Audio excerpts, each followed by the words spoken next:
Hi,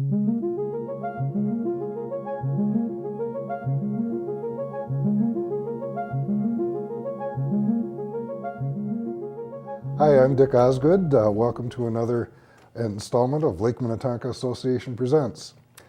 Today the topic is aquatic invasive species legislation that we're going to talk about that's being proposed, and my guest is Joe Shneider, who wears at least a half a dozen hats, including President of the Christmas Lake Association, President and Board Chair of Coalition of Minnetonka Creek Waters, and the hat you're wearing mostly today, Vice President of Minnetonka. Welcome, Joe. Thank you, Dick. Nice to be here again. Let's get right into it. Minnetonka and Coalition of Minnetonka Creek Waters is a member of that, and Lake Minnetonka Association is a member of Coalition of Minnetonka Creek Waters, as is the Christmas Lake Association. Right. Back up, Minnetonka is proposing some legislation for aquatic invasive species in 2014. Lake Minnetonka Association supports this. I assume Christmas Lake Association supports that. Absolutely. As do all the ones cascading up. Tell us about it. Sure. Well, let's start a little bit about Minnesota Cola, first of all. Yeah. Minnesota Cola is the only statewide organization that is nonprofit and is volunteer-based and is focused on protecting the water resources. There's lots of organizations that raise money, that do lobbying for various causes. We are not one of those. We are a nonprofit, and we are volunteer-based. So we have no paid staff. You're seeing me as a volunteer here. We have about 12 coalitions around the state, from as far north as Itasca and Cook County to as far south as here down in the Twin Cities metro area, the Coalition of Minnetonka Creek Waters. And we represent, we believe we're representing over 40,000 homeowners that have lake property or river property. Well, good. You're concerned with aquatic invasive species. I assume you are the anti-side. We are absolutely concerned about the spread of aquatic invasive species. We hope that through Minnesota Cola we can give a larger voice to the lake associations and the coalitions and raise the consciousness of the people of the state and of our elected officials and other local government appointed officials to really protect the water resources. And there's really been a tremendous focus on AIS in the last X number of years. That's good, but it's not even close to enough. As an organization, we're about 2 years old, and we've made some significant inroads, we think, into raising that consciousness. Just this year, we put in a $25 million proposal into one of the legacy funds, the Lessard Sam's Outdoor Heritage Council, to get decontamination equipment provided at various places around the state. Now, we didn't receive that grant, but we do think that we have raised the consciousness of at least a variety of the elected officials as to how big the problem is. A couple $1 million here or there 1 year after another is not going to solve the problem. So we're very excited about that. Minnesota Cola has a set of principles that we believe in, and those have guided what we wanted to put forward in a legislative agenda.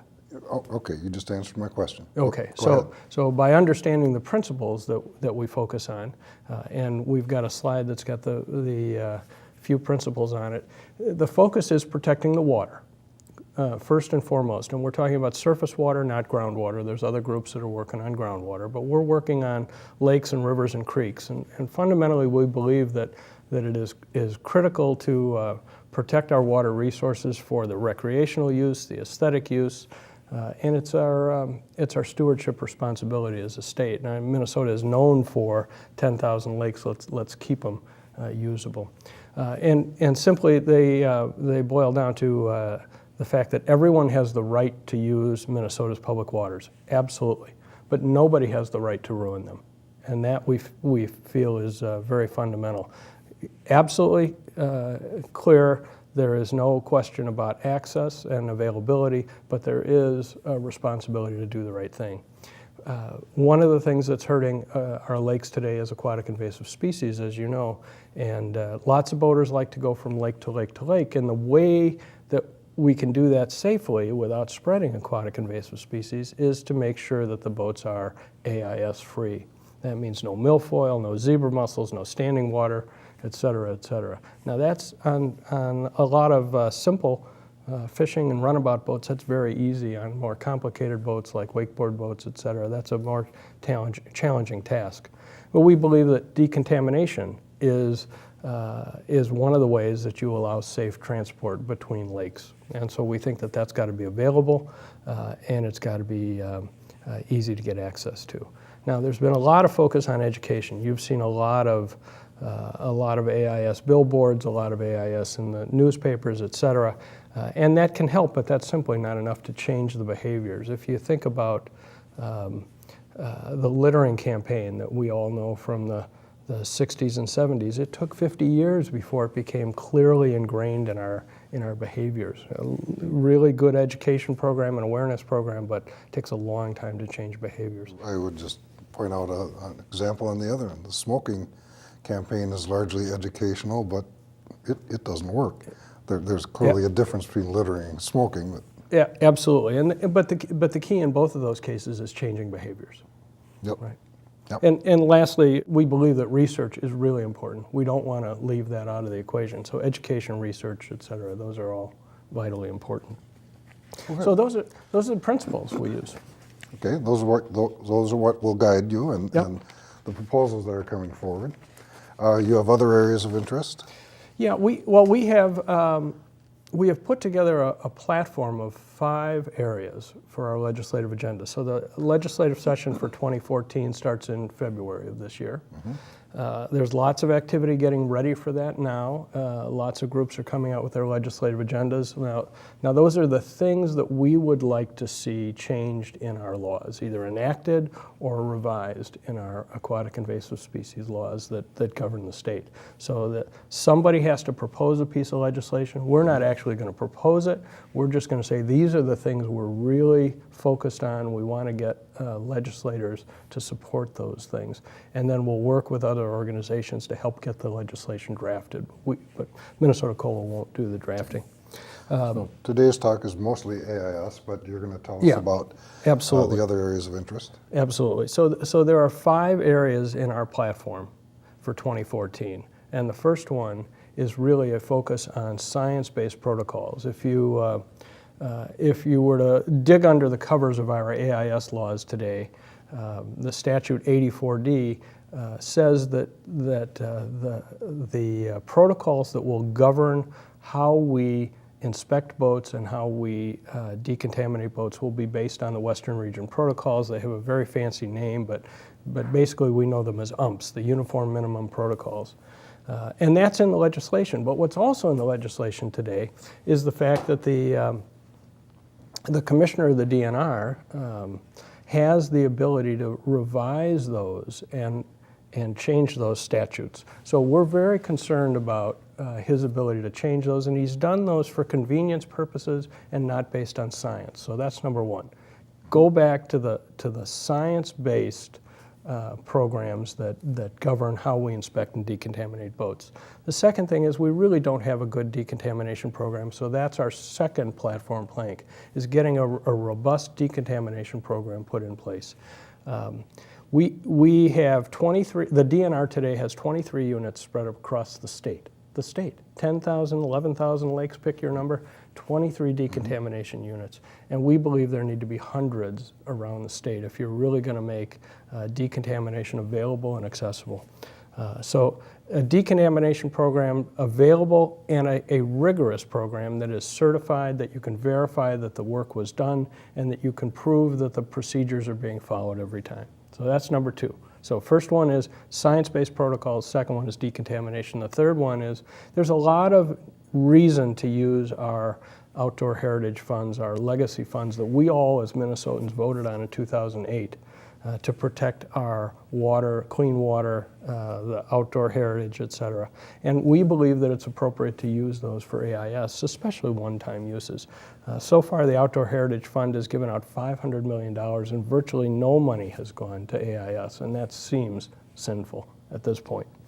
So that's the third item. The fourth item is that we have to develop a long-term funding stream for AIS that the local government units can use.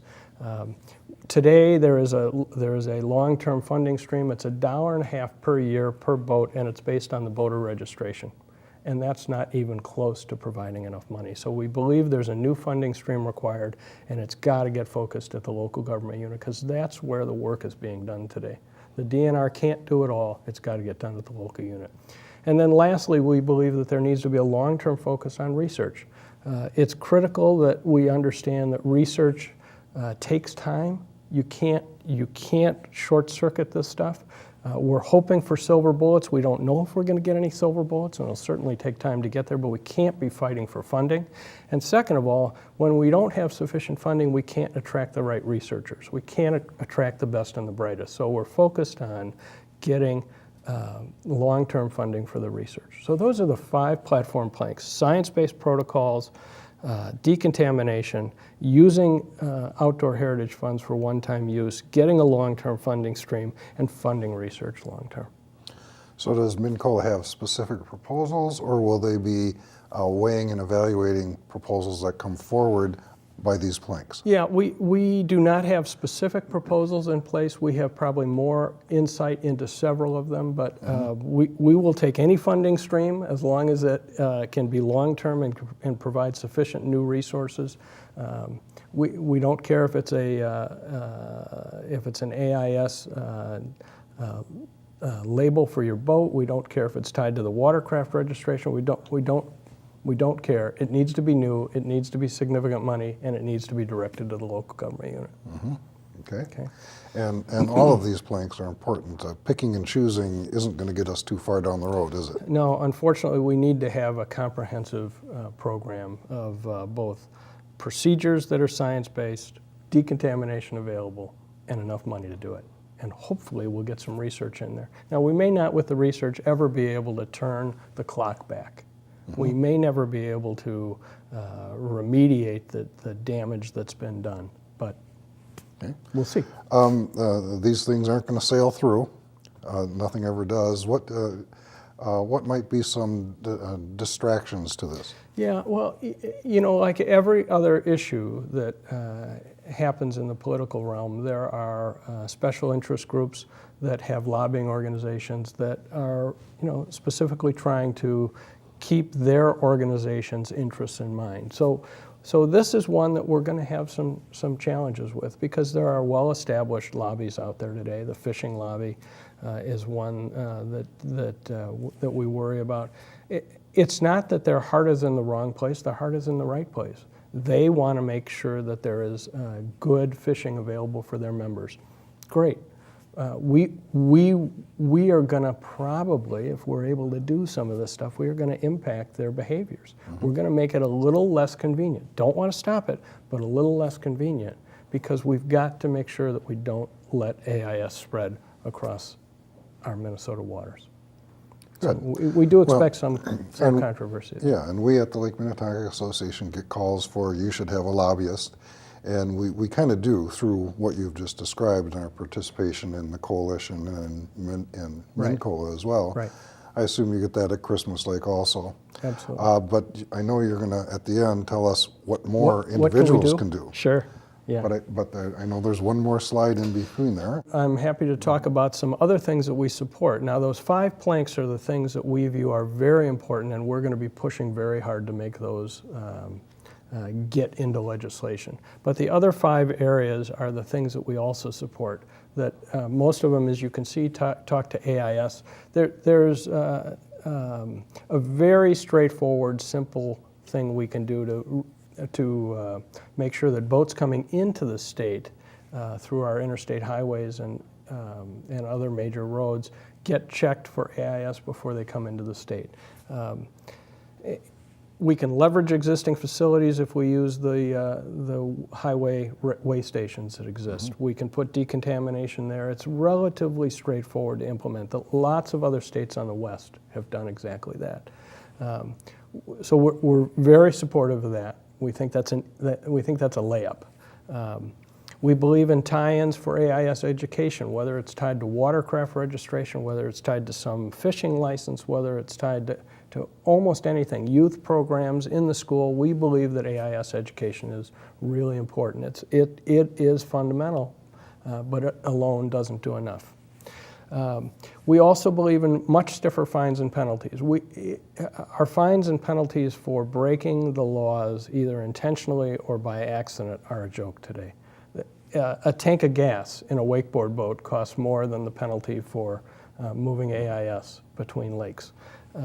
On the western states, again, I go back to the western states, they confiscate boats, they charge $10,000 and $20,000 fines if you're breaking the law. I mean, they're very serious about it. Now that is one, Dick, that is going to get a lot of pushback. And legislators don't like to put big fines in place. They like to get reelected. They like to not be beat up by the lobbies that are working against us here. But quite frankly, we need a deterrent, and a big deterrent is a good thing. Well, does the alternative mean that they like AIS? No, they don't. They don't like AIS. No, there's a lot of, there's obviously some controversy in that because people do believe. It's a trick question, I know, but it sometimes gets that frustrating. Right.